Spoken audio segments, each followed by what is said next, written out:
Folks, welcome to Back at the Ranch, the segment of Van Hargis Horsemanship Show that's going to show you guys some things to do to kind of make your place safer, more efficient, both for you as well as your animals. You know, there's an old saying we have at the ranch, there's never nothing to do. And Lord knows when you're around horses and you're around cattle enough, gate hinges such as this, boards broken, just all sorts of things are continually going wrong. So at Back at the Ranch, we're going to show you guys how to go over some of these repairs, how to make plans ahead and do some chores around the place that'll make your places safer and more efficient.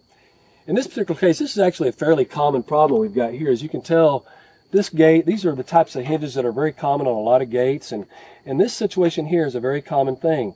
Over time, through the use of this gate and through the working of this gate, these hinges, these bolts sometimes get a little bit loose.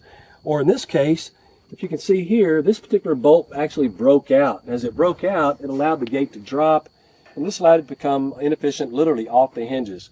So as a result, every night when we go through this gate, whether we're working cattle or putting horses up or taking horses out of this particular area, it's kind of a pain in the butt to swing this gate around because we have no support at all from our hinges. So I'm going to show you a really quick and simple way how to get this thing fixed, again, so that this gate can be functional, and again, making our time much more efficient. First of all, I'm going to make sure this thing is backed off. I've already kind of pre-measured these bolts. I know that they're 9/16. I'm going to back this thing off so I can work it a little easier. Make sure it's backed off nice and good. Then I'm going to mount this thing and pull it up here into place the best I can. Then I'll straighten it. And then when I straighten it, I'm going to go ahead and tighten it up just a little. I don't want to tighten this one up too much just yet, just enough for it to kind of hold itself in place before I come down here and fix the one at the very bottom. Now, I made a trip to the local feed store or local supply store, and I got a bolt just exactly like the one that was in here. Through the help of the assistant up there at the store, I know I got the right one. It's galvanized. It's going to last a while. And these particular bolts, slide them in like such. I'm going to push the gate over and get it mounted just in the right place. Put my nut on the back side.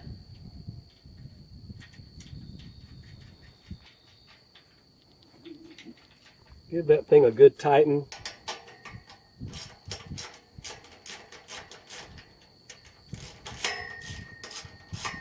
And this one I'm going to go ahead and tighten up fairly securely.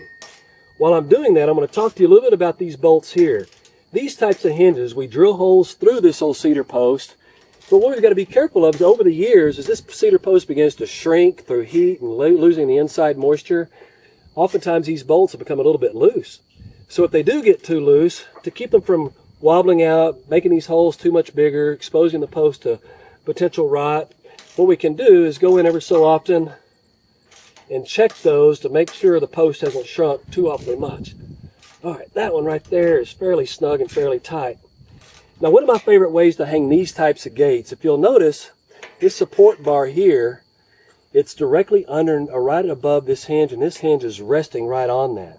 The benefit of that is that this hinge now can't slide up, so it always keeps it into place. That's very important because it's going to make this gate hinge last a lot longer for us. It has the support of this piece right here. Now, while I'm here, I'm going to go ahead and check this bolt and make sure that this nut is tight. And it can be tightened up a little. There we go. It don't have to be too awfully tight, but we want to make sure that it has not a lot of wobble about it. And over time, you can also adjust the tightness of these, whether they come in or they go out. We can adjust the way this gate swings and hangs. I'm going to take my socket up here just one more time. And I'm going to retighten this bolt, making sure that it is fairly tight and fairly snug now. There we go.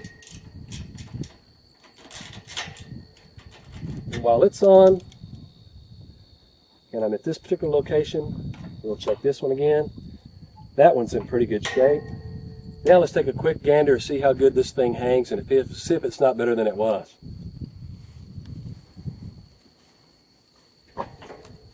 Absolutely.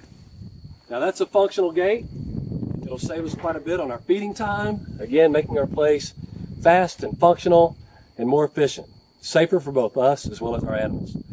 Now that's what we're going to be covering over the course of the season Back at the Ranch. However, sometimes we may not experience some of the things that you're experiencing at your place. So I'm going to encourage each and every one of you that if you need help from time to time with certain ideas, Let us help you by referring to our professionals so that we can get back to you and have these types of segments put on the program so that you can learn what it is exactly what you'd like to learn. Okay? Until next time, this is Van Hargis.